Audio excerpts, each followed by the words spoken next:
Hey everybody, welcome back to another episode of FSi DFS Fantasy NASCAR Picks. I'm your host, Mega31. Hope you're having a good weekend. Northeast, we're actually seeing a little bit of spring time finally. Temperatures finally getting in the 60s and 70s, and it's kind of nice for this Easter weekend. So, Rockingham had the truck race. It wasn't bad. I think we learned a little bit about it. The track was definitely, pretty fast, and like didn't seem like fall off was like a big deal at all.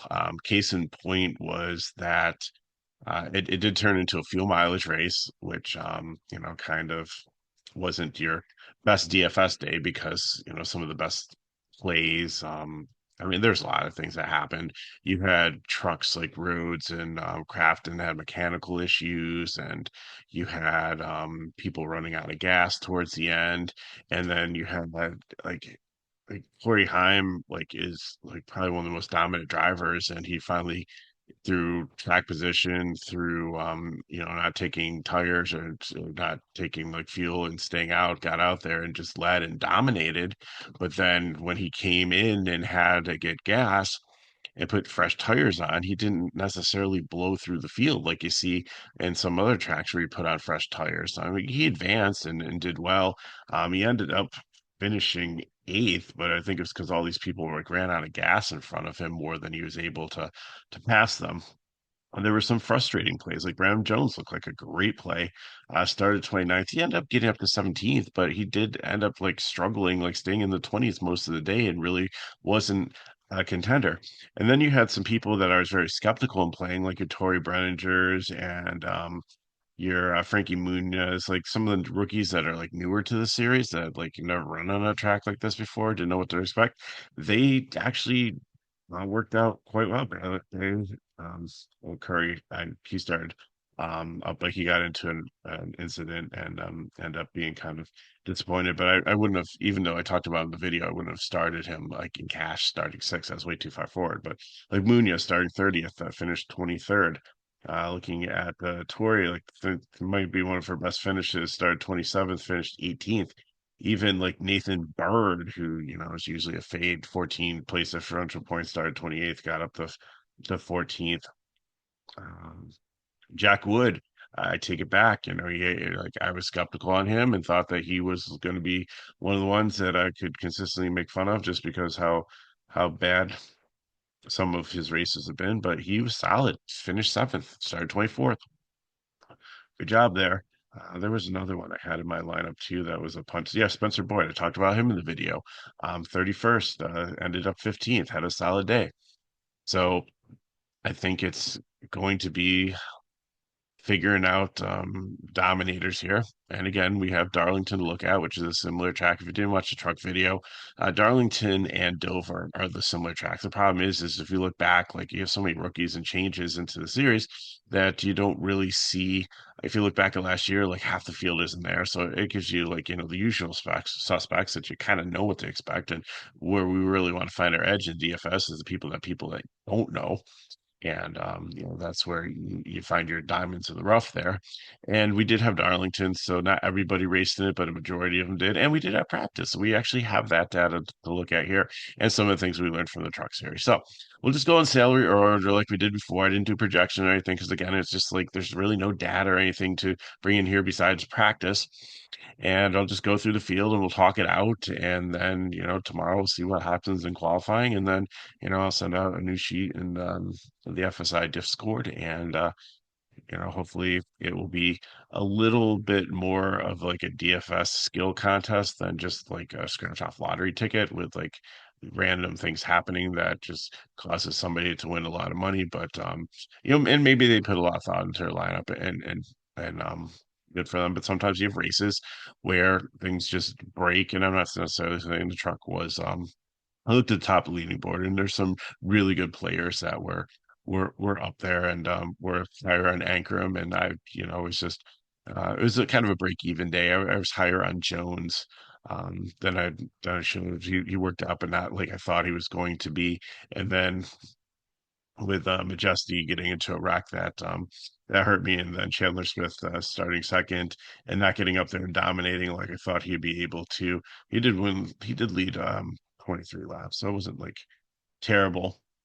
And it was exciting because there was a fight between like Chandler Smith and Riggs and Jake Garcia, who I talked about in the video as being a prime play, and I was very impressed. And he got the pole and went out there and did really well. And who's the other one that's up there fighting? Like I know Kruth was up there. Honeycutt was up there for a while.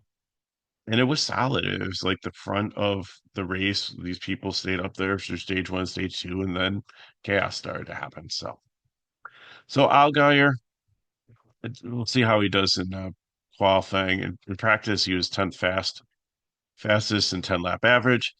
So I think he's definitely one that you can consider dominator. He might be the Heim story, and we'll have to see. Perhaps, he starts like 11th or 12th, kind of like Corey Heim started 15th, and maybe he's not able to make some headway. Maybe it's hard to pass here, and they just go around, and it's like the top five or six like fighting for the lead back and forth, trading off dominating points, and then like later on, through like pit strategy and things like that, the cream rises and he gets a chance. So I think he's one that we consider. Sam Mayer, I've been playing as in my 10K lineups because I just feel he's like a giant GPP play. I like this Haas team, but I think he and Sheldon Creed are like almost cut from the same mold. They're both very talented drivers. Now, Mayer has won races. Creed has been knocking the door, just hasn't got there yet. It's just a matter of time before it happens. But their aggressiveness is helps them really succeed.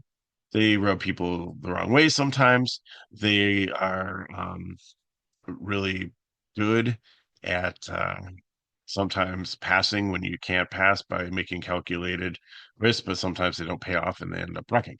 So I think both these are great GPP plays, and I love sometimes pairing them together in a GPP lineup. Just if Haas, figured it out here and they go out there and have good races. Mayer wasn't in the top 20 in fall off and practice speed, but again, like I said, fall off wasn't that huge here, but still, I do want some speed. Creed did look good. He was number two here, so I think you can consider him as upside dominator. And if he gets the pole, and it's somebody like Anthony Alfredo has the inside pole or Burton, and there's nobody there that you think is like, okay, this person get by him in just a couple laps, then Creed could become a purple dominator there. It's one of the prime ones.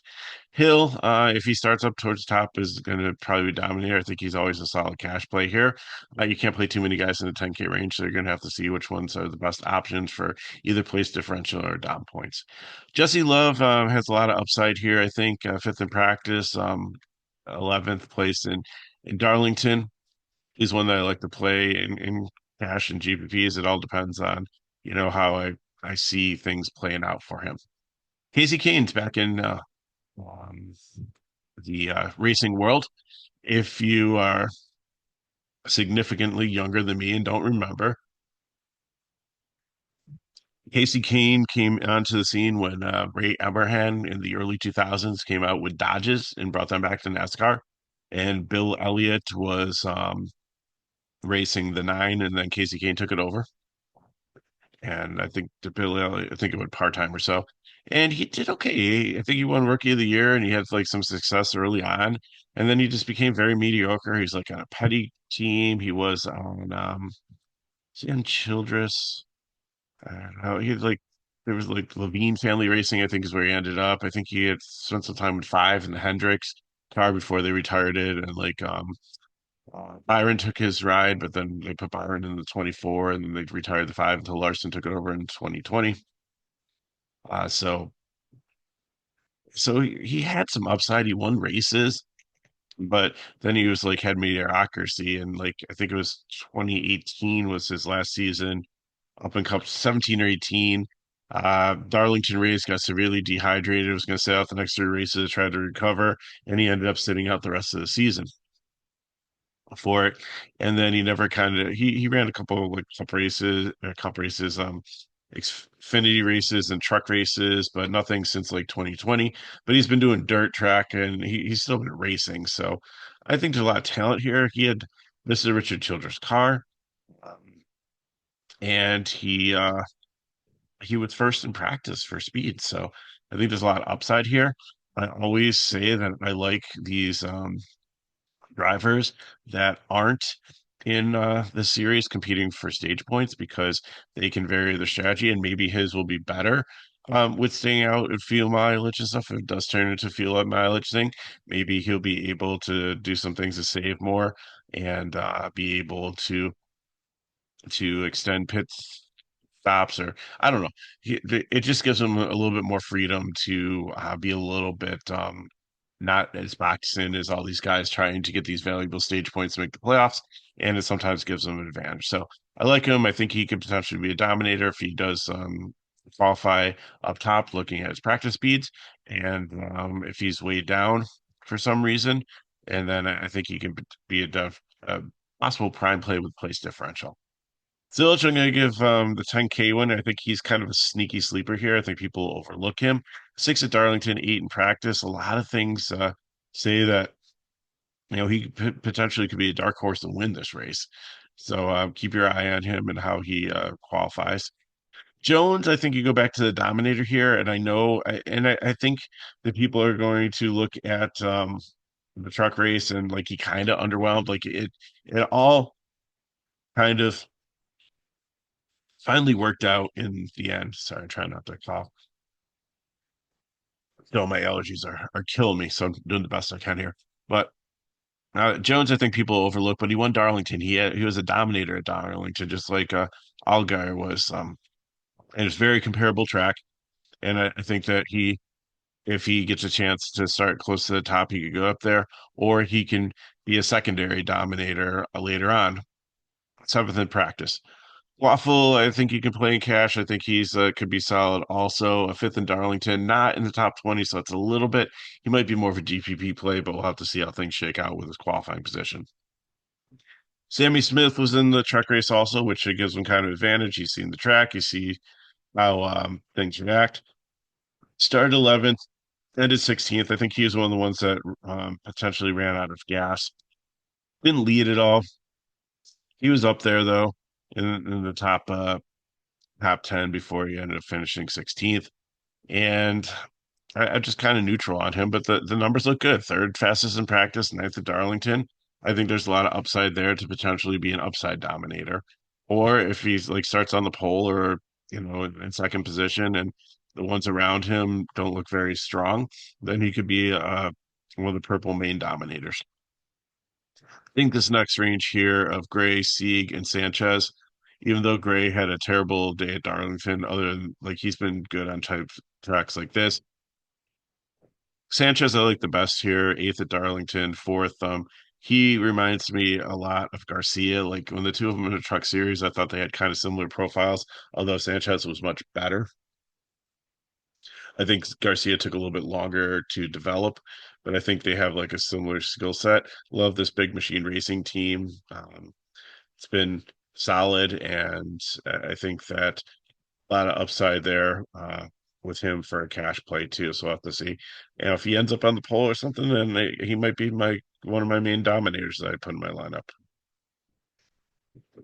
Bonsignor doesn't race all the time, but 16th in practice, and it wasn't at Darlington. So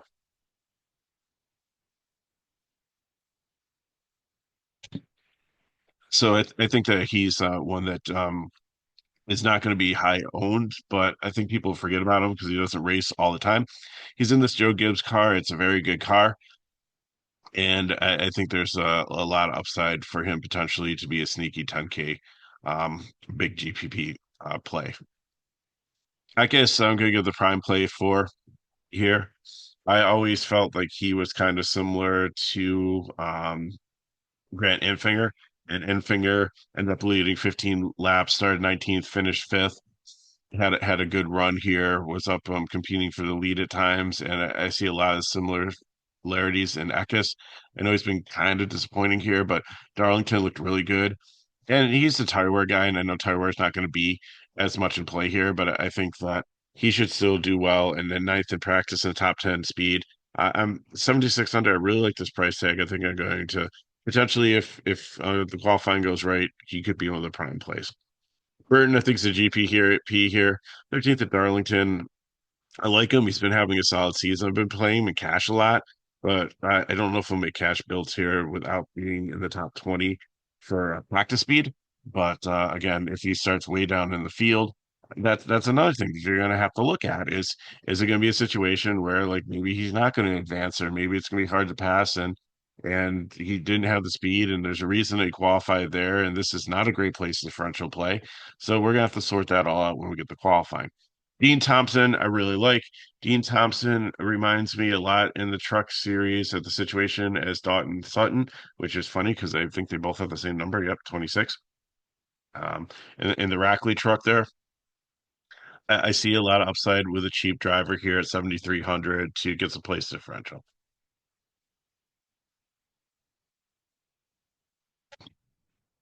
Swalich is a GPP, like he's in his Gibbs car, and he's had some good races. I just don't know if this is a great track for him. Darlington he seemed to struggle, didn't have top 20 speed here, so I'm not going to completely write him off for GPP for me. Daniel Dye, colleague's been disappointing, but Dye's showed some upside here. 17th at Darlington, not in the top 20 for practice speed. So again, a GPP. Alfredo, same thing. Darlington didn't look great. Alfredo's sometimes one that I plugged in cash, but I don't really like it here. But I do feel solid with Jeb Burton, even though he didn't have top 20. 15th at Darlington. He's just been in good form recently and just kind of goes out there and gets the job done. Nothing's not going to dazzle you, but solid floor. So cash play there. Retzlaff, like this is Dr. Jekyll, Mr. Hyde. He's like miserable races, and then he has like races where he definitely outperforms and punches above his weight class. 20th at Darlington, 13th in speed here. I think there's upside there, but again, we'll just have to see where he qualifies. If he usually qualifies too high, and I just don't feel I can play him because if he does screw up and have a bad race, then my day is over because he's going to lose me so much place differential. Josh Williams, GPP, almost put a fade on here. Josh Williams, I usually play solidly in cash, but Darlington, he just hasn't been in really good form recently. Is this a spot where he could potentially step out of it? Maybe, but not likely is what I'm kind of feeling. So if he's back way down in the 30s, then definitely I'll take a shot at him at 6,600 because he's going to have better equipment than a lot of the other people that are buried down there and probably through attrition be able to move up. And 14th in practice speed, so there is some speed in the car, which is good. Di Benedetto, like I can't remember if he raced at Rockingham before. He's been in the series for a while, but I just like how he profiles here also.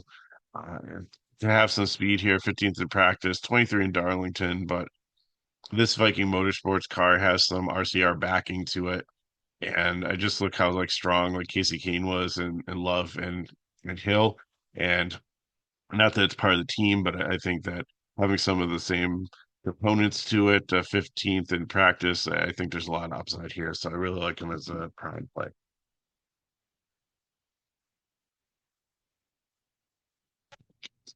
The next three I feel are also solid cash plays in the 6K range. And if you're trying to get multiple 10K drivers in, like here's a nice sweet spot for you to go. Actually, um,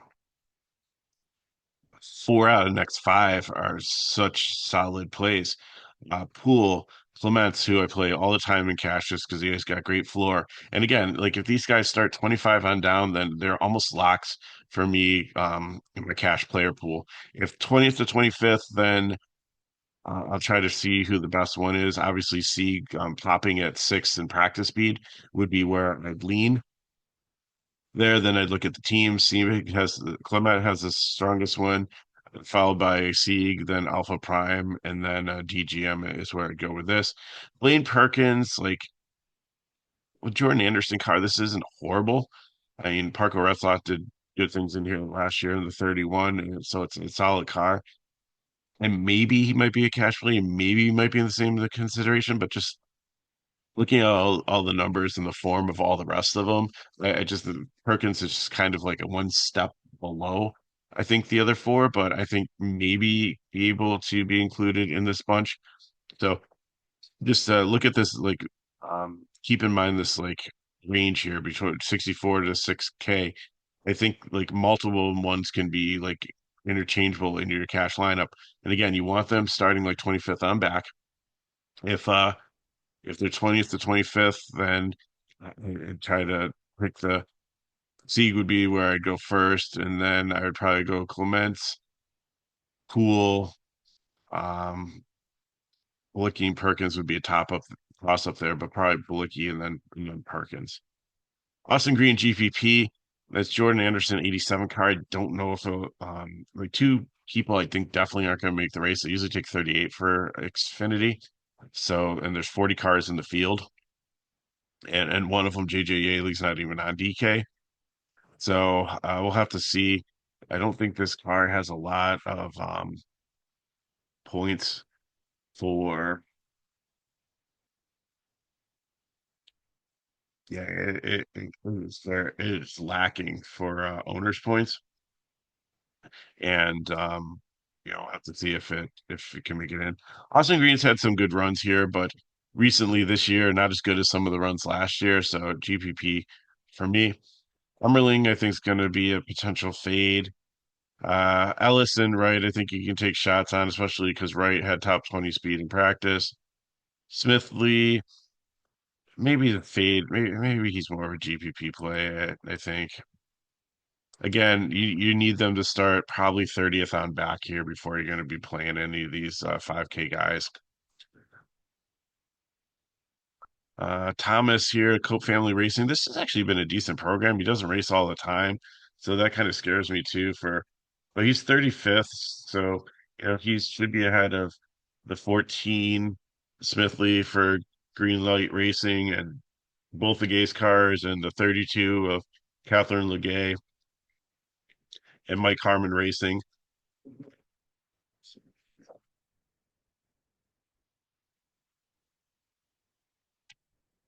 I'm so sorry, I keep coughing. At least I can hit the mute button so you don't have to hear it. Um, we're almost done here talking about the ones down here. So uh, I think he should be able to make it in there. And again, if he makes it in a provisional, that's nice. But he 18th at practice speed, I think that he's probably going to qualify. He's probably going to be one that's going to qualify like too far up and be like, oh wow, he would have a nice play if he didn't qualify like 18th because that just feels too um, high up to play him there. Greg Van Alst, like I just like he's almost I don't think he's park and riding, but he's not finishing many races, at least not on the lead lap. Catherine Legay or Legay, she's from England. Like, she's a very talented driver and has won a lot of races in Europe. I don't know won a lot of races, but she's had success in Europe. Like don't quote me on that. I know I researched it for like the last slate she was on, and she did like spin out quite a few times, whatever race she was in, and it was frustrating. It was almost like she was a liability, but then I saw like some of the things weren't her fault when I went back and like watched it. Um, so a Jordan Anderson car, but it doesn't really have this car's 40th in owners points, so I don't even know if she makes it into the race. I think probably she and Cram will be the ones that don't make it here. But if she is in there, I fade. I think that if she really committed to this and Jordan Anderson's a decent ride here and got some time, I think that she could be I think maybe she may. I don't know if she's trying some modifieds in the state or not, but maybe that'd help a little bit to ease the way into Xfinity. I just think the competition here and everything, and like especially on this racetrack that's really really fast, and not with banking that I don't think is anything that like she'd be like driving in over in Europe. Where I think most of the stuff's like road races and stuff. So I just think the fade here, Cram again. I don't think he's going to make it in here. Solace, even though it's an Alpha Prime car. I think the 45 is I think has some no, the 45 might be in danger of not making it in either. So actually no, 45 is 30 seconds. So yeah, it should definitely make the race. But Salas is a decent driver. Again, another one that has foreign experience.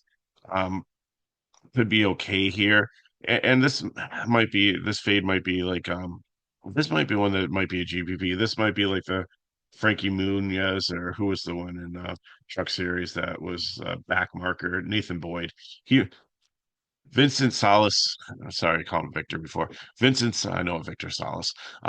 Vincent Salas could be the Nathan Bird of the race here. So could be a punt down here to take.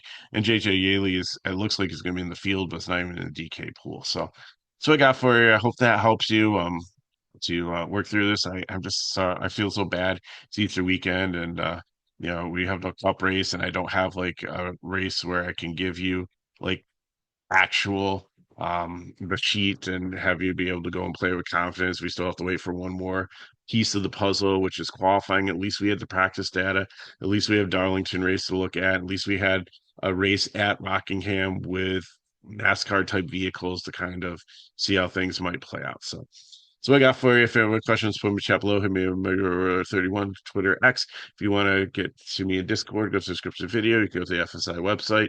You don't have to sign up for a package. It is only like $5 for NASCAR, $3 for the day. You can play all sports for $6, which is with soccer, with NHL playoffs start tomorrow. NBA playoffs we cover, MLB, PGA showdown. My boy Siwoo Kim's doing pretty well there. So and then NASCAR. So you get for $6 you get like five different sports and pretty good coverage there. Um, so I appreciate you watching. The videos help us back. Like, subscribe to the channel, share with your friends.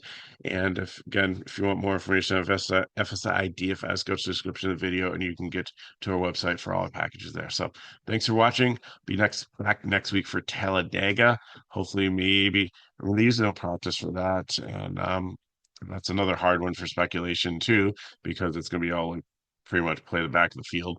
But for trucks, you don't want to go super far back because some of the equipment's not great. And then Xfinity, you move a little bit more. It's like you move like 15th on back for truck and like 20th on back for Xfinity. And then Cup, you just want almost everybody in the back. But again, we'll look at it. We'll talk about it next week in those video series. So thanks for watching. Hope you have an amazing weekend. Whether you're celebrating Easter or just the spring weather. Good luck in your contest, and I'll see you next time.